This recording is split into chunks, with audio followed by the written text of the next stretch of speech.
guys, so this is week 27 and we're going to work on Monday's warm-up so that you can review how you did yesterday and hopefully improve for the rest of the week so that you get a great grade on Friday, okay?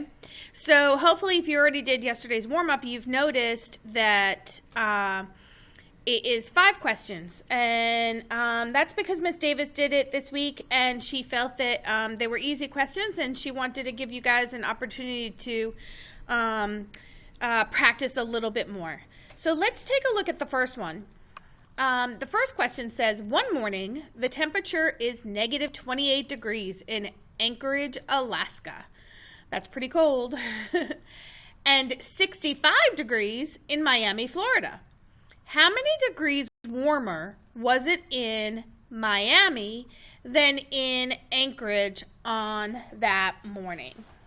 Okay, so what we're looking at with these two integers, negative 28 and positive 64, is we're looking at how far apart they are, what the distance is. It says how many degrees warmer.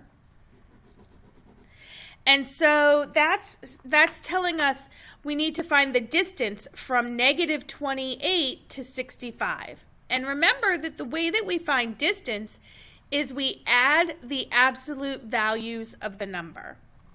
So the absolute value of negative 28 plus the absolute value of 65. Okay, now I just need to find my absolute values. The absolute value of negative 28 is 28, and the absolute value of 65 is 65. Remember, absolute values are always positive numbers. Okay, so when we're looking at distance between the two numbers, that's always going to be a positive number as well. So when I add these two numbers together, I get 1393. All right, so my answer is 93. All right, and then number 2. I'm going to make that a little bit bigger for you. Sorry, guys. Okay, so number 2 says to evaluate 2r plus 3/4 squared when r equals 2. So whenever I see a statement in a question and it says when r equals 2, I know that that's telling me to substitute. Okay? So that means I'm going to rewrite my problem, but this time I'm going to substitute in this number where the r is. So I'm going to rewrite it with a parenthesis, 2. And I can't put a 2 right next to it because that would make it look like 22. So I'm going to put 2 for the R. And then I'm going to write the rest out. 3/4 squared. Okay, so that's my new problem. It's a little messy, but that's my new problem. All right. Well, now I need to work with order of operations. And the order of operations says to do parentheses first. So I have to work within my parentheses to do the work. So the first thing I would do is multiply because multiply comes before adding. So 2 times 2 is 4 plus 3/4. And that's all squared. Have to remember to bring down that exponent. Okay, I'm still working within the parentheses, and now I'm going to add them. And so that gives me 4 3/4, and that's squared. Now remember, when something is squared, that's saying you're multiplying it times itself. So 4 3/4 squared really means 4 3/4 times 4 3/4. So now I'm going to come over here and I'm going to do 4 3/4 times 4 3/4. All right. I'm going to use BBT. Big number times the bottom number is 16 plus the top number is 19/4. times, obviously I know it's also 19/4. Okay, simple dimple, right? Multiply straight across. 4 times 4 is 16. And then 19 times 19. I'm going to come up here and do 19 times 19. 9 times 9 is 81. Carry 8. 8 times 1 is 9. Plus 8 is 17. Then I'm going to come over here. Put a 0. And then 1 times 9 is 9. And 1 times 1 is 1. So I get 361. So now I have 361 over 16. But that's not the best way I could write that, is it? Shouldn't I actually go ahead and simplify my fraction?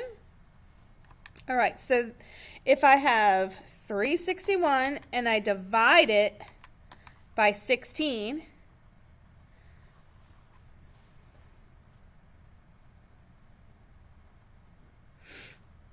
okay, 16 goes into 36 2 times. That gives me 32. And that leaves me with 4. I'm going to carry down the 1. 16 into 41 is still 2. That gives me 32. And so that means I have 22 wholes. And then how many 16s do I have left? I have 9. So my answer is 22 and 9/16. Now when I put that into the computer, I'm going to put, oh, actually it's multiple choice, so we're just going to select it. Okay, next question. All right, what value from the set 1/3, 2/3, 4/3, or 5/2 is the value of x that will make the equation 3/4 divided by x equal 9/8? Okay, so the best way that I can see doing this is actually trying it and filling them in. So if I have 3/4 divided by 1/2, remember I don't multiply. I don't divide. I keep, change, flip, and then multiply. So keep, change, flip. So I keep, change, flip. Then I simplify before I multiply. I cross simplify. So 2 goes into 2 one time, and 2 goes into 4 2 times. And then I multiply straight across. So that would give me 3/2. Is that the same thing as 3/2?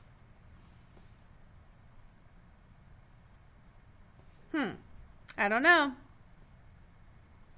Let's try the next one.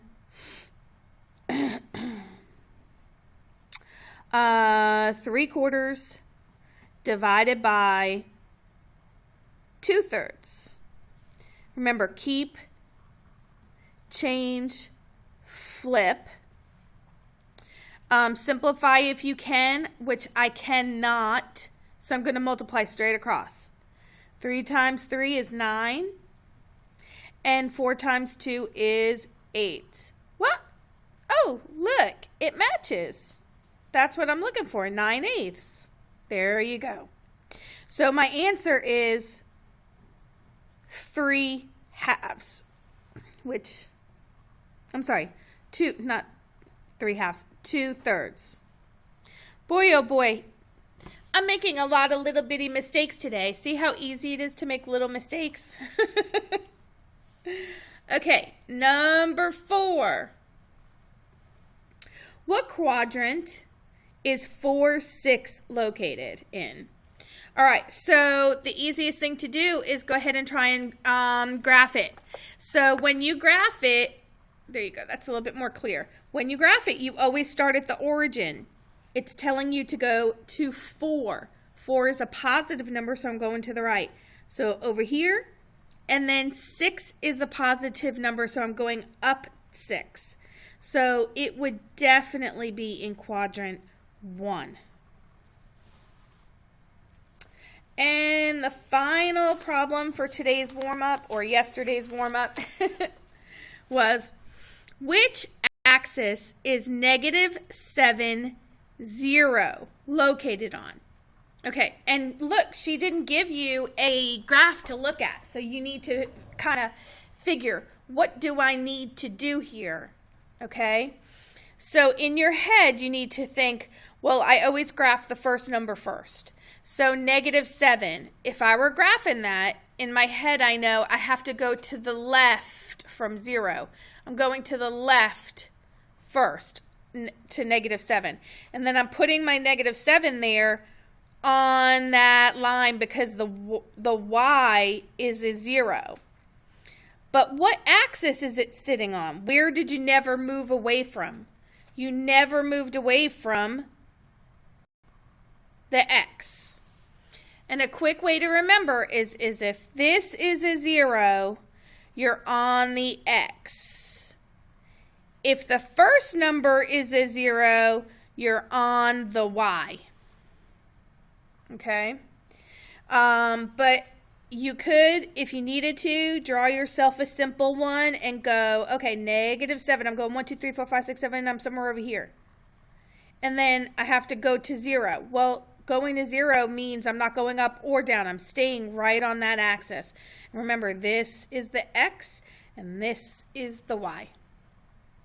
All right, so hopefully you got yesterday's warm-up correct. If you didn't, hopefully I showed you some tricks on how you can get it correct for today and tomorrow and the rest of the week. So keep working. Remember, practicing is what makes you good at math, okay? All right, have a good day.